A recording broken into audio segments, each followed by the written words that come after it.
नमस्कार विद्यार्थियों, श्रीमती मोहरी देवी तापड़िया कन्या महाविद्यालय जसवंतगढ़ के YouTube चैनल पर एक बार पुनः मैं आपका हार्दिक स्वागत और अभिनंदन करता हूं।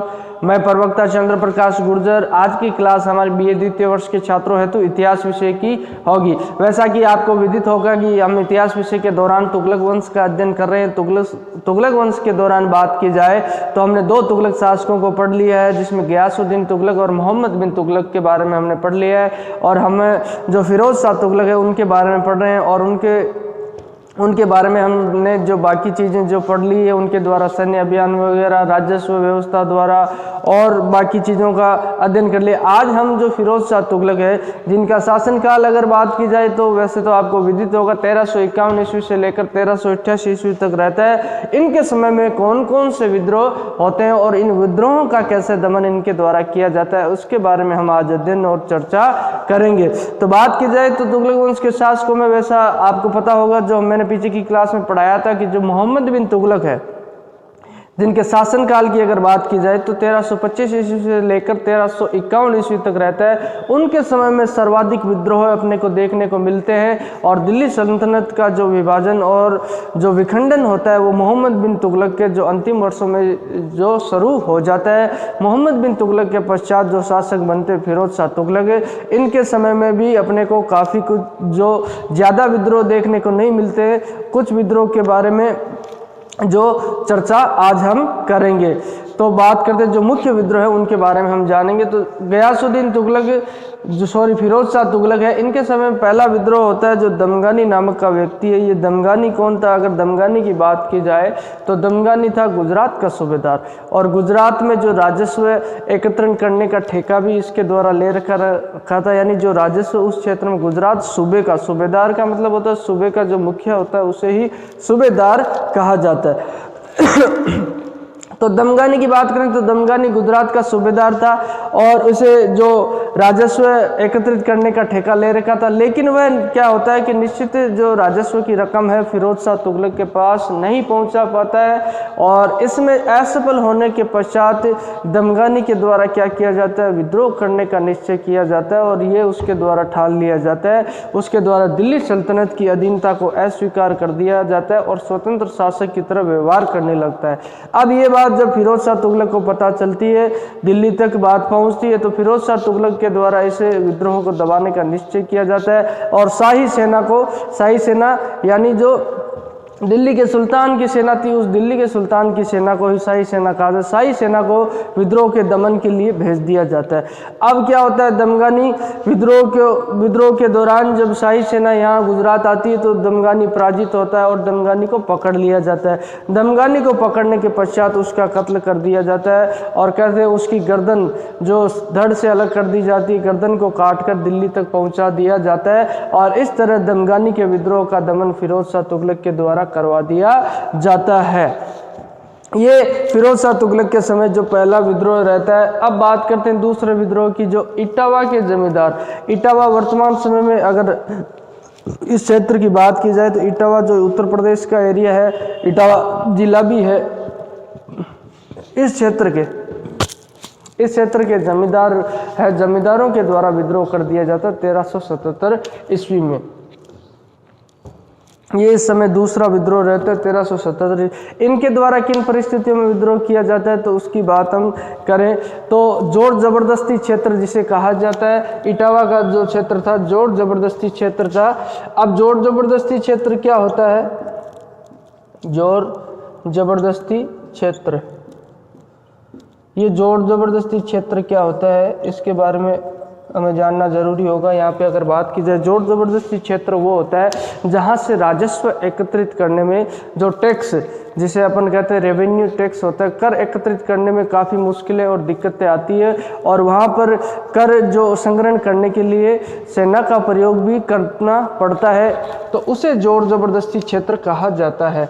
तो यहाँ के जमींदारों में हमेशा बात की जाए दिल्ली सल्तनत को, जो दिल्ली के शासक फिरोज शाह तुगलक है, उनको यहाँ से राजस्व एकत्र करने में काफ़ी समस्या आती थी और कई बार शक्ति का प्रयोग इनके द्वारा किया जाता था और शक्ति के द्वारा राजस्व यहाँ के किसानों से, जमींदारों से जो एकत्रित किया जाता था। इस वजह से शक्ति के प्रयोग करने के कारण इटावा के जमींदारों के द्वारा विद्रोह कर दिया जाता है और विद्रोह को यहाँ शाही सेना के द्वारा दबा दिया जाता है। इस विद्रोह का दमन भी जो फिरोज शाह तुगलक की सेना के द्वारा कर दिया जाता है, जिस तरीके से दमगानी की सेना के द्वारा दमगानी के विद्रोह का दमन किया जाता है। अब तीसरा विद्रोह है, काफ़ी चर्चित विद्रोह अपने को देखने को मिलता है, जो खड़कू का विद्रोह रहता है, फिरोज शाह तुगलक के समय में होता है। और जैसा कि हमने पीछे पढ़ा था इसकी धार्मिक नीति के बारे में फिरोज शाह तुगलक की, तो ये वैसे ही धर्मांध शासक था जो इस्लाम का कट्टर समर्थक था और बाकी धर्मों के प्रति इसकी बात की जाए तो बाकी धर्मों के प्रति इसका रवैया अच्छा नहीं था।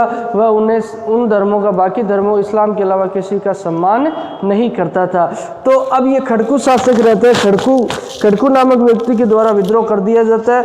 ये खड़कू, पहले तो अपन ये जानेंगे कि कहाँ का शासक रहता है, तो कटहर का शासक होता है। और कटहर नामक स्थान कहाँ पे से, बुंदेलखंड भी ये यूपी क्षेत्र, यूपी जो राज्य है वहीं स्थित है। यहाँ का ये हिंदू शासक होता है, इसके द्वारा विद्रोह कर दिया जाता है और इसके विद्रोह का दमन सुल्तान के द्वारा काफ़ी क्रूरता के द्वारा किया जाता है, फिरोज शाह तुगलक के द्वारा।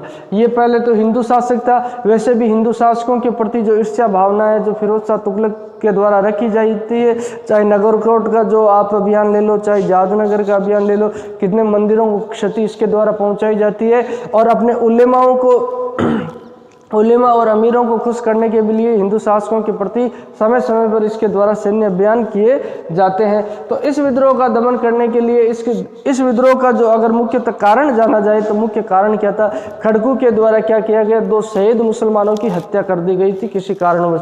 जब ये बात फिरोज शाह तुगलक को पता चलती है तो फिरोज शाह तुगलक काफ़ी क्रुद्ध हो जाता है और फिरोज शाह तुगलक स्वयं के द्वारा उसके द्वारा निश्चय किया जाता है कि खड़कू को वह स्वयं जाकर दंड देगा। तब क्या किया जाता है, फिरोज शाह तुगलक के द्वारा अपनी शाही सेना के सहित वो अपनी विशाल सेना लेकर जो खड़कू के राज्य, कटहर राज्य है जो बुंदेलखंड में स्थित है, उस पर आक्रमण करता है। शाही सेना के पहुंचने के पश्चात अगर बात की जाए, फिरोज शाह तुगलक जब वहाँ कटहर में पहुंचता है तो उनके थोड़ी बहुत जो झड़प होती है और ये कटहर का शासक जो रहता है खड़कू, ये पराजित होता है। लेकिन खड़कू के द्वारा समय रहते क्या कर लिया जाता है, पलायन कर लिया जाता है। अपने प्राण बचाने के लिए जो पहाड़ी क्षेत्रों की तरफ खड़कू भाग जाता है और इससे फिरोज शाह तुगलक को और भी गुस्सा आता है। फिरोज शाह तुगलक के द्वारा क्या किया जाता है, जब खड़कू पकड़ में नहीं आता है तो वहाँ की निर्दोष जनता होती है, जो निर्दोष जनता होती है उस पर जो अत्याचार इसके द्वारा किया जाता है, उनके साथ लूटपाट की जाती है और उनके साथ मारपीट की जाती है।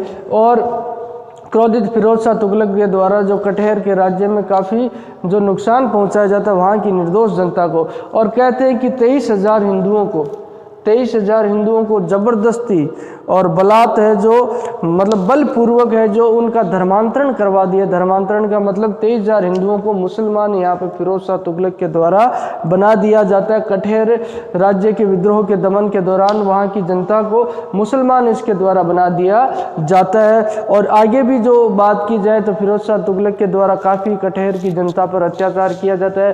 5 वर्षों तक कहते हैं कि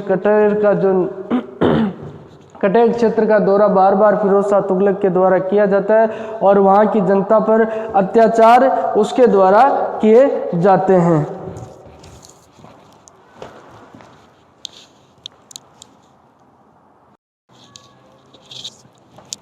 तो विद्यार्थियों, आज हमने जो फिरोज शाह तुगलक की बात करते हैं, जो तुगलक वंश का शासक रहता है और मुख्य शासकों में गिना जाता है।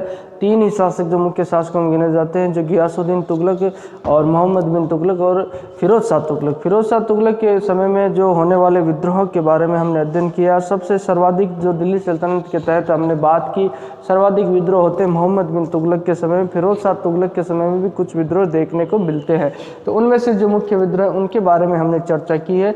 तो सबसे पहले हमने जो दमगानी नामक सूबेदार द्वारा जो विद्रोह किया जाता है, दमगानी कहाँ का सूबेदार होता है, दमगानी गुजरात का सूबेदार होता है। और इसके द्वारा जब राजस्व रकम देने में ये असफल रहता है, क्योंकि ये ठेकेदारी पे राजस्व वसूलने का कार्य भी इसके द्वारा किया जाता है और निश्चित रकम जब फिरोज शाह तुगलक तक नहीं पहुंचाई जाती है जो राजस्व की, तो इसके द्वारा क्या किया जाता है, विद्रोह कर दिया जाता है। और इस विद्रोह का दमन भी कर फिरोज शाह तुगलक की सेना के द्वारा कर दिया जाता है। दमगानी का सर काटकर दिल्ली पहुँचाया जाता है। अब बात करते हैं इटावा के जमींदारों के द्वारा विद्रोह किया जाता है। ये जोर जबरदस्ती क्षेत्र रहता है और इस वजह से यहाँ जो कर संग्रहण करने में काफ़ी जो दिक्कतें रहती है।